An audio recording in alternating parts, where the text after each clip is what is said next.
Unless you live under a rock, you know how fast technology moves. Within a few years, or even months, things that we were once so excited about can become outdated. Makes us feel old, no? We've seen plenty of that with monitors, and things can change fast in the industry. Hey, I'm Nicholas from Ratings.com. Today we're going to do something different. Normally we like comparing two monitors side by side, but today we're comparing not two, not three, but 4 monitors in total. Okay, in reality, we're going to talk about more than just these monitors, because we're going to compare these new models in Dell's 2025 UltraSharp lineup to the 2023 lineup, which came out in 2022. A bit confusing, no?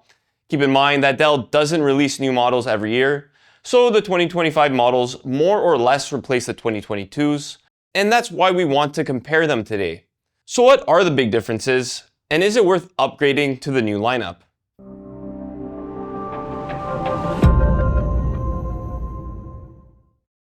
For starters, the main monitors we're going to look at today are the U2723QE and the U3223QE, which came out in 2022, as well as the new U2725QE and the U3225QE, which came out this year.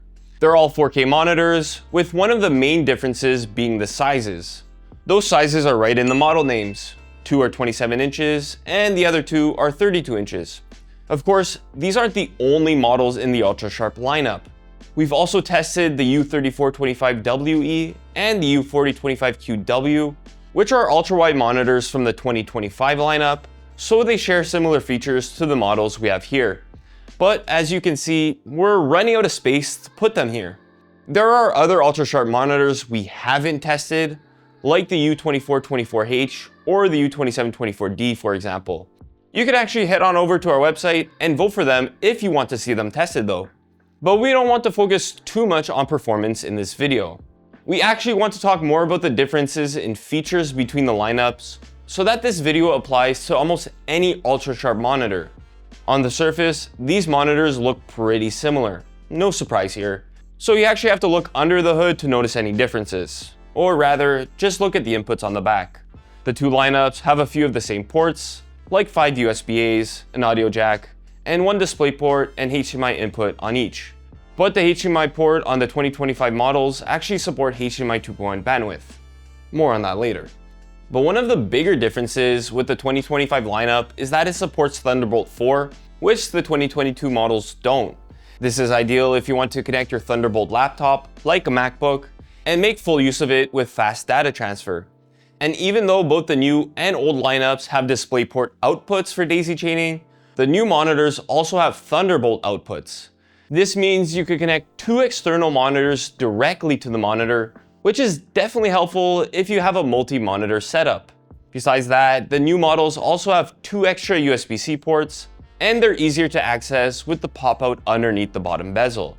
The 2025 lineup also supports higher power delivery, up to 140 watts, compared to 90 watts on the older models. But each lineup has a KVM switch that makes it easy to change sources and use the same devices connected to the monitor.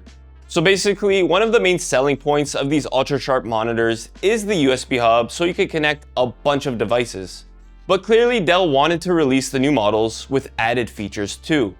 Another of the added perks with the newer models is the fact that they come with a 120Hz refresh rate compared to 60Hz on the older models. This allows for a smoother feel while scrolling through documents or long web pages, and it's something many other office monitors don't have. This higher refresh rate is also useful for gaming, and the new models support VRR, another feature that the older ones don't have. Because the 2025 lineup also supports HDMI 2.1 bandwidth, they can take full advantage of gaming consoles like a PS5 or Xbox. So while this makes these new monitors something for both work and play, we're not actually saying they're good for gaming. The 2025 lineup is definitely fine for gaming, especially because they have low input lag. They're also an improvement from the older models, but they're better if you play slower games. This is because motion looks blurry in games with a lot of fast-moving objects on any of these models. But are you really looking into getting these monitors only for gaming? Probably not. They're meant for work and content creation. But it's interesting because on the units we bought and tested, the 2022 models actually have better accuracy before any sort of calibration. Just keep in mind that accuracy can vary between units, and if you truly care about that, you're likely calibrating it anyways. And once you do, the new models actually display a wider range of colors in the Adobe RGB color space. It's the same even with wider color spaces like DCI-P3 and Rec 2020, and there are less inaccuracies there too. This is good to know if you need to edit content in these color spaces, like in HDR. But overall, none of these options have good HDR picture quality.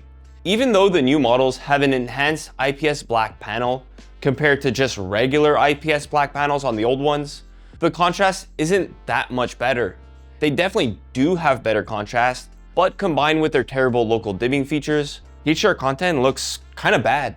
The one area where there's a real improvement in performance with the new models is actually with the brightness. The 2025s get much brighter, which is nice considering how bright the 2022s already are. And if you do plan on using the monitor in a bright room, the new models also have much better reflection handling. This is because they have matte coatings instead of the semi-matte finishes on the older models, so there's less direct reflections. But they're not perfect because they have a pink tint, which is actually more noticeable on the U2725QE. It's just best to avoid placing it in front of a sunny window, and you'll be fine. And the last thing we want to talk about is the text clarity.